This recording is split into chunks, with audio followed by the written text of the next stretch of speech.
અને રાજકોટના આ હાઈવે બાદ હવે વાત કરીશું અમદાવાદના વિરાટનગરમાં પણ આ જ પ્રકારની પરિસ્થિતિ ઉદ્ભવી છે। અમદાવાદના વિરાટનગરમાં પણ ભૂવો પડવાની ઘટના સામે આવી છે। આ વિરાટનગર કે જ્યાં પણ ભૂવો પડ્યો તેજેન્દ્ર વિહાર સોસાયટીની બહાર ભૂવો પડ્યો છે। અમદાવાદમાં ભૂવા પડ્યા પછી રિપેરિંગ કામ ક્યારે કરવામાં આવશે એ પણ એક સૌથી મોટો સવાલ ઉઠી રહ્યો છે। તંત્રએ માત્ર ભૂવા ફરતે બેરિકેડિંગ કરી દીધું અને કામગીરી કર્યાનો સંતોષ તેમના દ્વારા માની લેવામાં આવ્યો છે। આ રસ્તેથી અધિકારીઓ અને કાઉન્સિલરોની અવરજવર સતત થતી હોય છે, તેમ છતાં કોઈના ધ્યાને કેમ ન આવ્યું એ પણ એક સૌથી મોટો સવાલ ઉઠી રહ્યો છે। તેજેન્દ્ર વિહાર સોસાયટીની નજીક આ ભૂવો પડ્યો છે।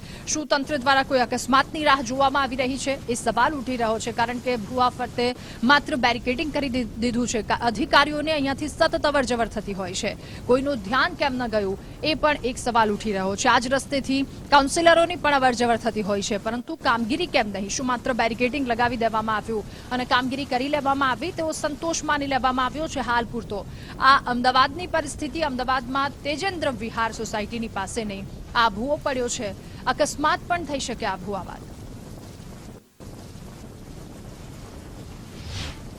ખરેખર અમદાવાદ સ્માર્ટ સિટી છે?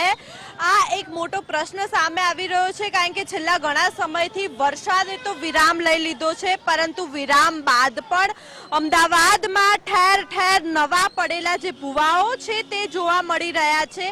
અમદાવાદના આ વિરાટનગર વિસ્તારના દ્રશ્યો છે, અમદાવાદનો જે પૂર્વ વિસ્તાર છે ત્યાં 5 ફૂટ કરતા પણ વધારે ઊંડો જે ભૂવો છે તે પડેલો જોવા મળી રહ્યો છે। મહત્વનું છે કે કોર્પોરેશન દ્વારા ફક્ત અહીંયા બેરિકેડ લગાડીને સંતોષ વ્યક્ત કરવામાં આવ્યો છે, પરંતુ આ ભૂવા પૂડવાની જે કામગીરીની વાત કરવામાં આવે તો હજી સુધી આ પ્રકારે કોઈ જ પ્રકારે કામગીરી જે છે તે કરવામાં આવી નથી રહી। મહત્વની વાત એ સામે આવી રહી છે કે અહીંયાથી 500 મીટર દૂર જ કોર્પોરેશનની પૂર્વ કચેરી છે, તો સૌથી વધારે જે અધિકારીઓ હોય કે પછી કાઉન્સિલરો હોય આ જ રસ્તા પરથી અવર જવર કરતા હોય છે, તો શું તેમને આ મોટો ભૂવો નહીં દેખાયો હોય?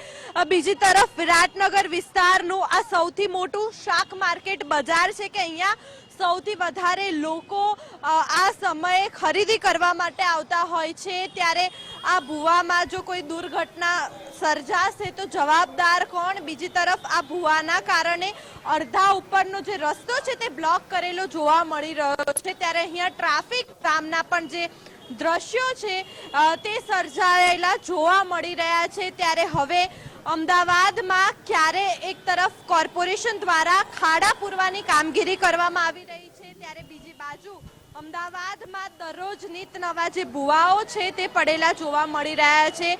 ભોળી જનતા કરોડો રૂપિયાનો સારા રોડ રસ્તા માટે ટેક્સ ચૂકવતી હોય છે, પરંતુ આ ભૂવાથી લોકોને ક્યારે છુટકારો મળશે તે સૌથી મોટો સવાલ સામે આવી રહ્યો છે। કેમેરામેન નરેશ સામે માનસી પટેલ, ગુજરાત ફર્સ્ટ, અમદાવાદ।